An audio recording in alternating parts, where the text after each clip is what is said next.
ছোট কোনো ভেকেশনে যেতে চাইছেন, মানে এই ধরুন হাওয়া বদলের জন্যে, তাহলে আমাদের রাজ্যেতে কিন্তু এরকম অনেক জায়গা আছে, খুঁজলে কিন্তু পাওয়া যাবে। তার মধ্যে একটি আপনাদের আজকে বলি, সেটা হচ্ছে হেনরি আইল্যান্ড।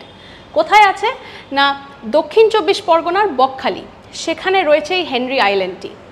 কিন্তু নাম শুনে মনে হতেই পারে যে কেন এইরকম নামকরণ করা হলো বা কার জন্যে এইরকম নামকরণটি করা হলো, সেটা আগে বলি। একজন ইউরোপিয়ান যিনি এই দ্বীপটিকে আবিষ্কার করেছেন বা যিনি এই জায়গাটিকে আবিষ্কার করেছেন, তার নামেই এই জায়গাটির নামকরণ করা হয়েছে। তার নাম হচ্ছে হেনরি প্রিধাম। তিনি প্রথমে আসেন 19 শতকে, সেই সময় এসে এই জায়গাটি দেখেন এবং তারপরেই তার নামের পরে এই জায়গাটি নামকরণ করা হয়েছে।